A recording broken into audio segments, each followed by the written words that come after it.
경건회가 없어 아쉬운 월요일을 위하여 5분 말씀입니다.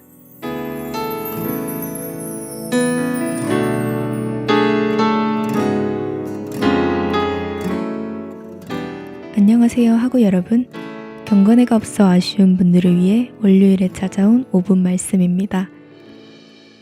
어느덧 5월의 끝자락에 섰습니다. 이맘때쯤이면 종강이 코앞이라 많이 설레시죠? 하지만 종강을 맞기 위해선 시험을 쳐야 합니다. 그래도 너무 두려워 마시고 시험 준비 잘 하시길 바랍니다. 첫 곡 듣고 목사님 모셔보도록 하겠습니다.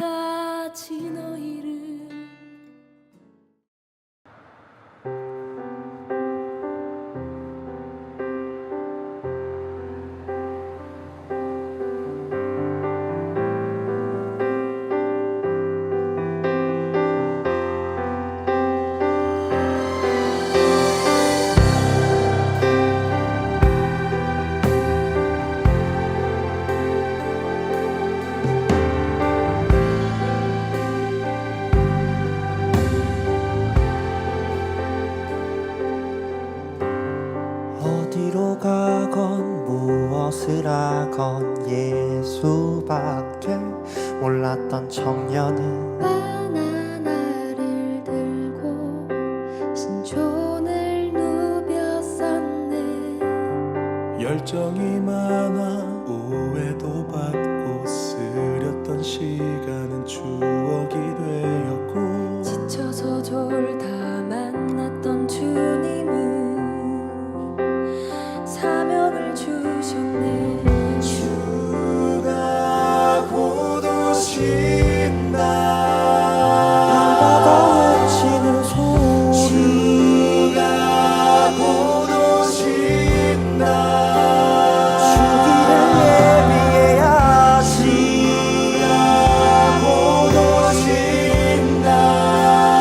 주님의 자녀들에게 지키고 물을 줘 자라게 해야지. 우리의 삶을 통해 주님이 우리 아바라는 것과 그는 주의 자녀라는 걸 우리의 되기를 우리의 길 통해 지금이 어느 때라는 것과 더욱더 많은 사람들이 주님을 알게 되기를.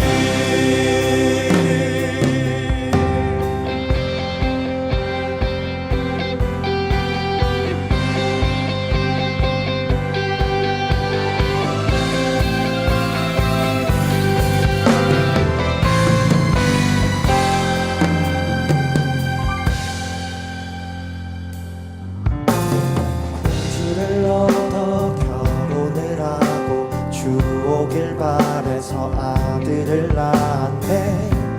주여 속히 오소서. 하나님 나라 오기를 바래서 아이를 가졌네. 주님의 통치를 우리 그리워합니다. 주여 곧 오소서. 날마다 외치네. 주가 다스리는 그 나라를 날마다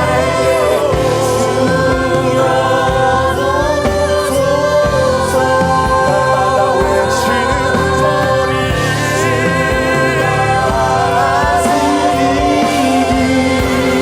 그 나라를 보길 원하네.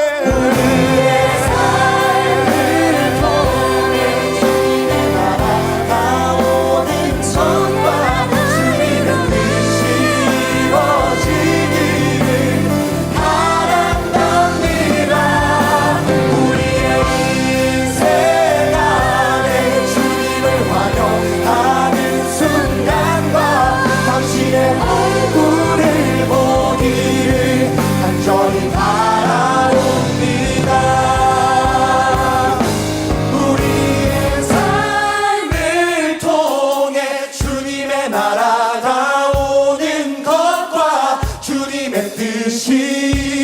이루어지기를 바란답니다. 우리의 인생 안에 주님을 환영하는 순간과 당신의 얼굴을 보기를 당신의 얼굴을 보기를 간절히 바라옵니다.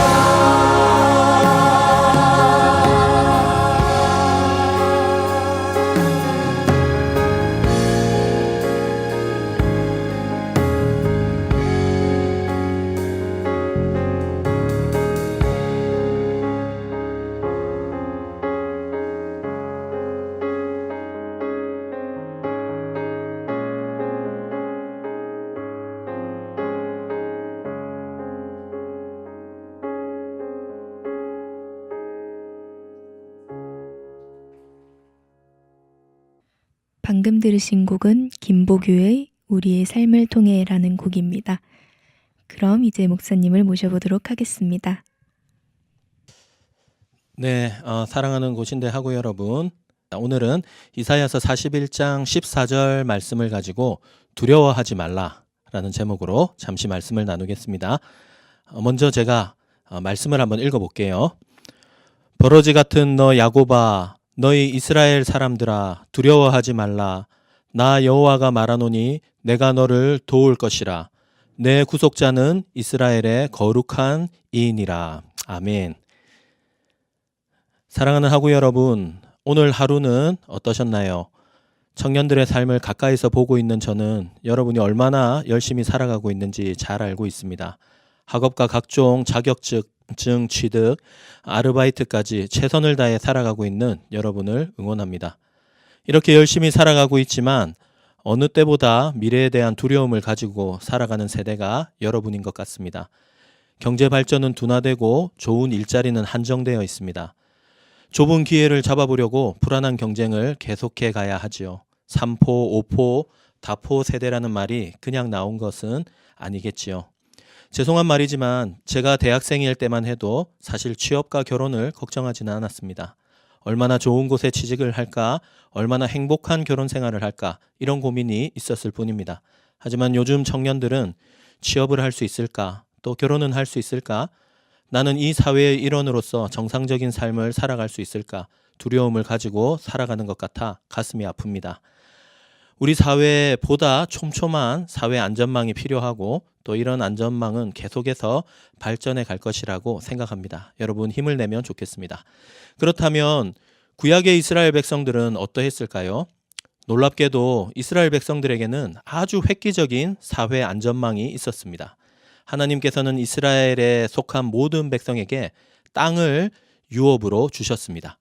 그리고 그 땅은 계속해서 그 가족의 소유가 되도록 되어 있었습니다. 또한 외국인, 고아, 과부와 같은 사회 취약계층을 위한 제도도 있었습니다.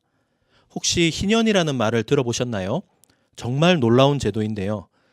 특정한 날로부터 50년이 차면 그 사이에 잃었던 토지는 원래의 주인에게로 돌아가게 됩니다. 종으로 팔린 사람도 원래 자신의 지위를 회복하게 됩니다. 얼마나 파격적인 제도인가요? 이런 제도들은 하나님의 백성 중에 누구도 하나님의 사랑과 은혜를 누리지 못하는 사람이 없도록 하기 위한 하나님의 방법이었습니다. 그 중에서도 가장 놀라운 제도가 있었습니다. 바로 구속자 제도, 또 기업 물을 자 제도입니다. 50년을 기다릴 필요가 없습니다. 고통을 당하는 형제가 있으면 그 형제 친척이 그들을 대신하여 그 문제를 당장 해결해 주는 제도가 바로 이 제도입니다. 땅을 잃었다면 땅도 찾아주고 지위를 잃었다면 지위도 찾아줘야 합니다. 만약 땅과 지위를 찾아주었는데 그 땅과 재산을 잃을 자식이 없다면 심지어 자식까지도 이어주어야 하는 그와 같은 제도가 바로 구속자 제도였습니다. 물론 현재 우리의 문화와는 조금 맞지 않는 부분도 있습니다. 그 정신을 생각해 보면 될 것 같습니다. 구약 성경 룻기가 바로 이 구속자 제도를 잘 보여줍니다. 이스라엘 땅을 떠나 타국 생활을 하며 땅과 남편을 다 잃어버린 두 과부 나오미와 룻에게 보아스라는 구속자가 나타납니다. 그리고 그들의 땅은 물론이요 끊어진 자손까지도 이어주는 은혜를 베풉니다. 보아스를 통해 아무 소망이 없던 두 과부는 새로운 삶을 얻게 됩니다. 그런데 여러분, 놀라운 사실이 있습니다. 오늘 읽은 이사야서 41장 14절에서 하나님께서는 본인이 이스라엘의 구속자가 된다고 말씀하십니다. 너희 버러지 같은 이스라엘아, 두려워하지 말라. 내가 너희를 도울 것이다. 내가 바로 너희의 구속자이다. 하나님께서 말씀하십니다. 세상의 창조주, 모든 능력을 가진 하나님께서 우리의 구속자가 되어주시겠다니, 당시 이스라엘 백성들에게 이 말은 정말 큰 위로가 되었을 것입니다. 오늘날 우리는 어떨까요? 우리에게도 이런 구속자가 있다면 얼마나 좋을까요? 놀라지 마십시오. 우리에게도 구속자가 있습니다. 바로 예수님이십니다. 예수님은 우리의 재산, 부동산 정도를 책임져 주시는 구속자가 아니십니다. 예수님은 죄라는 문제로 인하여 삶의 모든 희망을 잃어버린 우리를 회복시켜 주신 분이십니다. 예수님은 몇 푼의 재산이 아닌 자신의 생명을 희생하셔서 우리를 살려주신 구속자이십니다. 졸업 후 자신의 삶을 생각하니 앞이 막막한 학우들이 있습니까? 학자금 대출에, 취업난에, 누구에게도 말할 수 없는 가정의 문제들로 늘 고민하며 두려워하고 있는 사람들 있습니까? 오늘 말씀을 기억하시면 좋겠습니다. 이스라엘에게 말씀하셨던 하나님께서 오늘 우리에게도 말씀하십니다. 누구누구야, 두려워하지 마라. 내가 반드시 너를 도울 것이다. 내가 바로 너의 구속자다. 우리를 위해 자신의 생명을 주신 하나님의 아들 예수님이 또한 우리의 구속자가 되십니다. 이 사실을 믿고 희망을 가지고 우리가 우리의 삶을 보다 더 책임감 있게, 의미 있게 살아갈 수 있으면 좋겠습니다. 오늘도 하나님께서는 또 예수님께서는 살아계시고 우리와 함께 하시며 우리의 걸음걸음을 도우고 계십니다. 여러분, 힘내시며 승리하는 한 주의 삶을 사시기를 간절히 소원합니다. 감사합니다. 말씀을 마치면서 곡을 하나 추천해야 되겠죠.